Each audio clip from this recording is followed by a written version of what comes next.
We've told you about the lack of funding for Alabama's prisons. Tonight, we get an inside look at an anecdote to that. The Alabama Prison Arts and Education Project at Auburn University has been teaching classes in state prisons for over a decade. Tonight, we take you to St. Clair Correctional Facility, where the new warden says this type of program can prevent prison violence.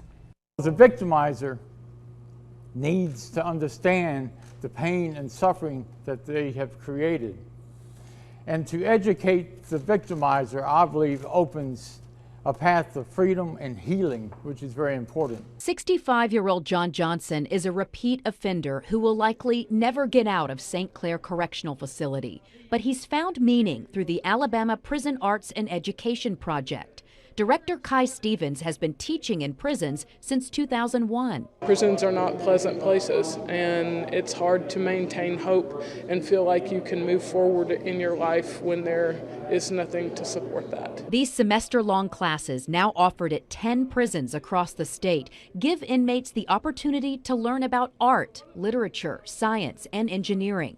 Warden Dwayne Estes took over this troubled prison March 1st. He says because of poor state funding, the prison relies on partnerships like this. We want it to continue because it provides opportunities for inmates, and every time we can provide an opportunity for an inmate to learn or be further education, we understand that education is power, and that'll help him in the free world. The help only goes to a few. 15 men were in today's class, but the prison holds 1,500. For the lucky few, it's a chance to discuss ideas, create, and think for themselves. I can't express how important that is for individuals in here to be the ones to do that for themselves.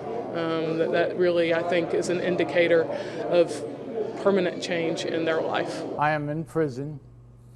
I am an aged human being, that my criminal behavior was in the past.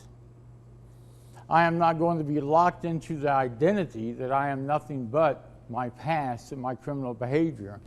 The Alabama Prison Arts and Education Project receives no state funding. It relies on grants to continue its work. So to learn more about this organization, check out our web story. You can also find it on the WBRC News app, and there is a link. Alabama's prison system is strapped for cash. We've certainly been reporting about that. State lawmakers right now are considering what kind of cuts they could possibly make to the budget. The Department of Corrections, challenged already by overcrowding, hopes to be able to avoid a federal takeover. ABC 3340's Venton Blandon went inside the St. Clair County Correctional Facility to see how money now is being used to educate inmates. Wayne Kaiser from Tuscaloosa is one of dozens who hit the books inside the St. Clair County Correctional Facility once a week. Prison is the boringest place I've ever been in my life. It's not, you know, in a way, it used to be exciting, but nope, everything has become so jaded now, it's just boring. He killed 3 people and is spending his 38th year of the rest of his life behind bars. It don't seem that long. It's flown by, you know, and the older I get, I'll be 74 this month, and faster the years go by. Christopher Trimble from Birmingham is a little newer to prison life. His life sentence began in 1999.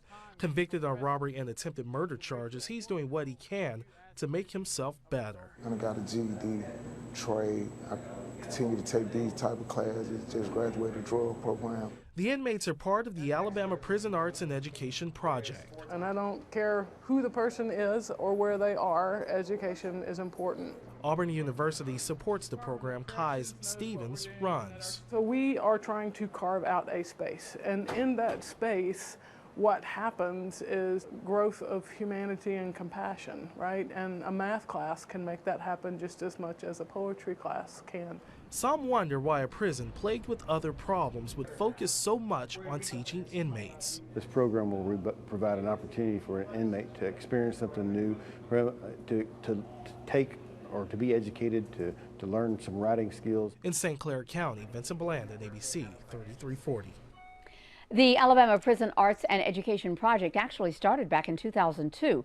Grant money pays for this project. Inmates from 10 state prisons participate in it.